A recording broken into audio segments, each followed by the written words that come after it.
Wrecker. Every team really needs a lovable tough guy.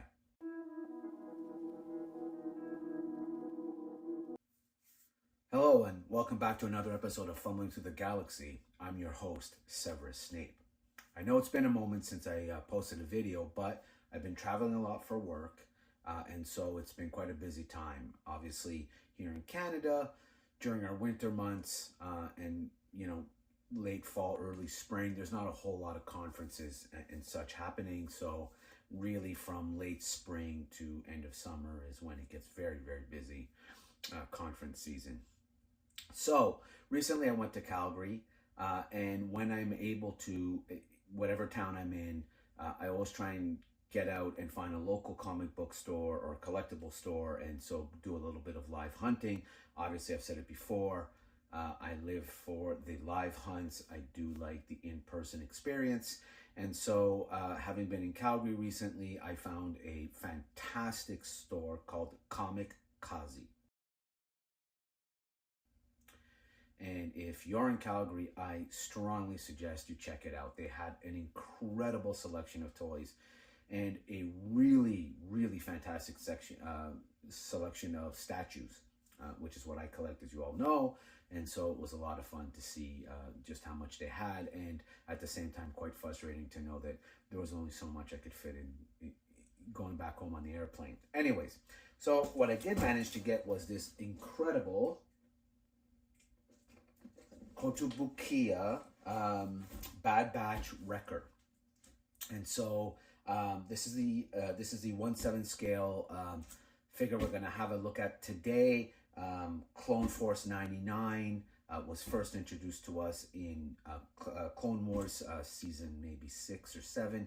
Can't quite remember off the top of my head, but that's where we first met them. And then, of course, they got their own 3 seasons on the Bad Batch, which was, for me, some of the best Star Wars content. I really love the Bad Batch, and I loved all the characters and all the guest appearances that we saw. So anyway, let's get to the table. Let's have a look at this fantastic figure. And so let's talk a little more about Clone Force 99 and the Bad Batch. Okay, so here we are at the table having a look at the box. As you all know, I'm an in-box collector. If I don't get the box, I don't collect the figure. So here we have Kotobukiya. We see that it's a 1/7 scale pre-painted model kit of Wrecker as seen on the Bad Batch. Love that helmet. The detail looks really, really fun. I can't wait to see it out of box. So here's just a look at the side view, and then of course, back of the box. So here was interesting, of course, as we see screenshot from the show, we see kind of a better look at the final figure, as well as it looks like it comes with an alternate head with helmet off. Here we actually don't get a bio, which is interesting. I think it's the first time I've seen that there isn't at least some blurb about the character, but there you have it. So let's talk a little bit about Clone Force 99. So we know Clone Force 99, of course, are kind of mutated clones named after 99, who was a malformed clone from the Clone Wars episodes we know very early on. A great arc. A tragic death, but one done in the line of duty, sacrificed himself, was really one of my favorite episodes of kind of behind the scenes and looking at how the clones came to be. One of my favorite Clone Wars scenes. And then, of course, later on in season 7 is where we're really introduced to the Bad Batch. So why haven't I heard of this squad? Experimental Unit Clone Force 99. The defective clones with desirable mutations. So the Bad Batch, of course, teams up with Rex and Anakin, Rex and Cody, and then they decide to go out and try and save Echo from the Techno Union. It's one of my favorite story arcs. Of course, they end up saving Echo.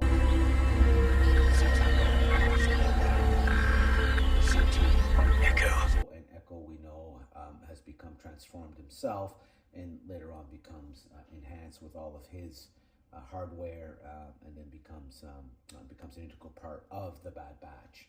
And so, you've got Wrecker, you've got Crosshair, you've got Hunter, you've got Echo. These are your kind of main Bad Batch members. And Wrecker is the big, lovable, muscle-bound member of the gang, of the Batch, and you really see his character development throughout the 3 seasons of the Bad Batch, and you really see his incredible relationship with Omega, which I really enjoyed, and thought he was a great kind of big brother figure, and they really played on that. Of course, he's the one that also struggled the most with his inhibitor chip, which he eventually, of course, overcomes. So yeah, really fun stuff. I think this is going to be a great character. It was a fantastic TV show. The 3 seasons were incredible. If you haven't caught the Bad Batch, you had the return of Rex, Cody. You had, of course, in that one, what I really enjoyed too was the return of Asajj Ventress. You just had so many great characters that were brought back. The Martez sisters, which I really enjoyed their storyline, also came back in the Bad Batch. And then, that really powerful season finale where you see Omega all grown up, an aged Batch, an aged Hunter, and she goes off to, of course, answer the call for the battle. Is it the Battle of Yavin? Or is it at that point? Yeah, no, I believe it is the Battle of Yavin she gets called to at the end. Anyway, if I'm wrong, please, by all means, put a comment, correct me. I'm just going off memory here. I should probably script these things once in a while. Anyway, okay, let's have a look at this really, really cool statue, and let's get to it. Okay, so as I'm taking things out, I'll just kind of show you one piece at a time. So here, of course, we've got the base. It's great. I love the weathering. You can really see kind of some scorch marks. Simple, yet really, really well done. Really enjoyed that. Here, of course, we've got the main torso section of his body. So here you've got, again, just, simple but really nice detail where the viral blade goes. He's got a pretty basic torso, just a lot of gray and then a couple of accents. We'll put him down here. I think there's some pegs that come with it, and it looks to me like those pegs are separate. So that's kind of cool, actually. So what you can do if you want is you can put these pegs wherever you want on the base. So let's do that. So let's see here. These legs kind of go like this. So we'll put one in here. And we'll do that. And then the other one would kind of, so maybe what I'll do is I'll put it in here first. And then see if, no, yes, no, maybe, no. Probably best, if I were to do this again, is to take the peg out and do the peg first into the feet, and then put the feet into the base. So let's square these up. Let's find a place where we think it kind of works, where they both go in.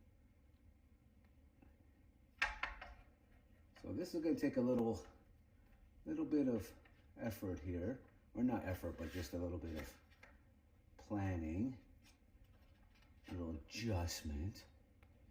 I think I got it figured out. The front one, back one, yep. Okay, front one's good. Back one just needs a little adjusting. A little off. Got it? There we go. All right. Hey, you're live. So there you go. Pretty simple, actually. Did take a little bit, but you can place them at multiple locations on the base. Was kind of cool. I'm sure that was covered in the instructions, but we're kind of doing our thing here. And let's see if we can maybe bend down a bit so you guys can see what the heck I was doing. So I'll pop that out for the sake of TV.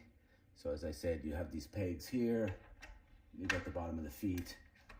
You can place them just about anywhere you want on the base.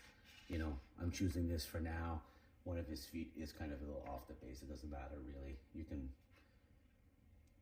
pose them various ways if you want. So there you go. Torso, body. Oh, I love the detail in that. So that looks great. So the 99, which looks really good. Skull looks good. The 99 is quite clear. I like that. I'm gonna guess this is his right shoulder, left shoulder, sorry.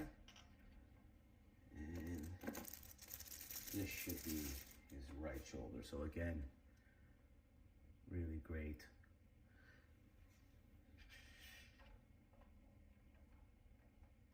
Yeah, that's gotta be it. Oh, right. There's an R there. Hey!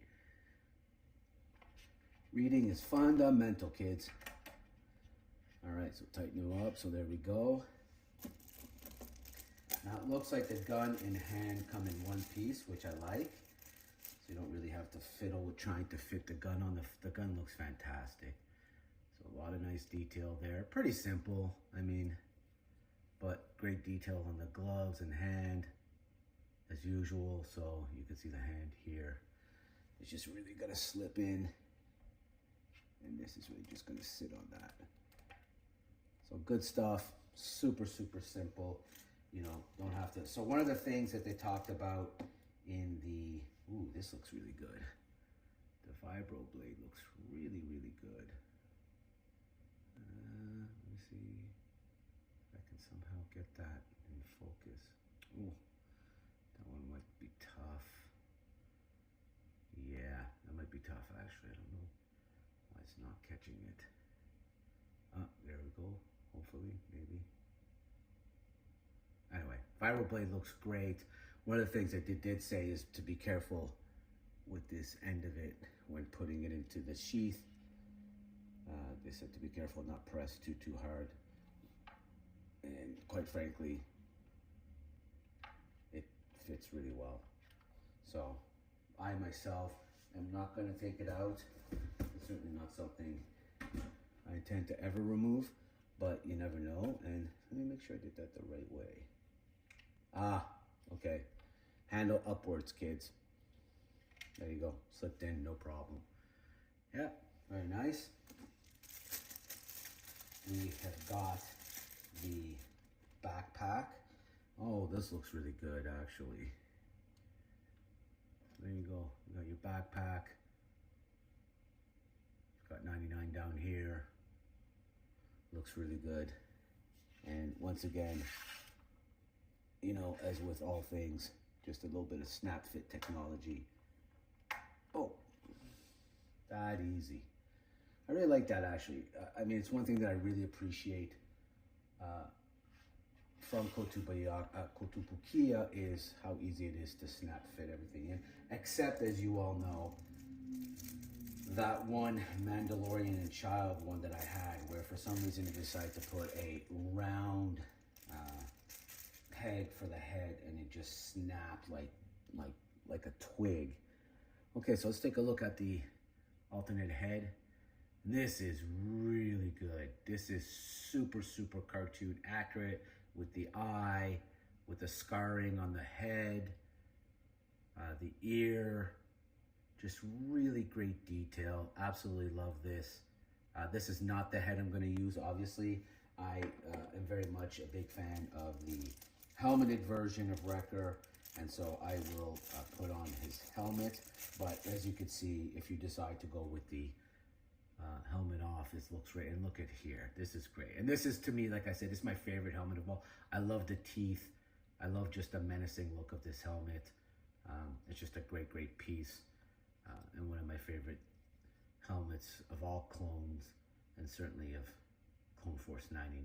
So there you have it. That is the helmet. And again, just an easy little, boom, okay. Easy peasy, lemon squeezy. So there we have it. This is your Wrecker from Kotobukiya. This is your 1/7 scale statue. You know, there really is absolutely nothing wrong with this with this sculpt. You can see charring, dirt, and weathering on the back of the legs. Again, in the base, the backpack is fantastic. You know, everything is bang on in terms of color. Great decals.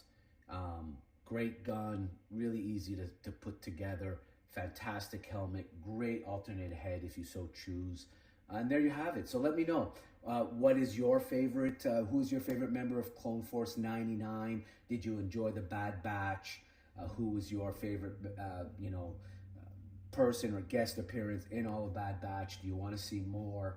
Hopefully I'm hoping we get to see them in the future. So leave me a comment as usual, like, subscribe, and share. And until the next one, may the Force be with you always.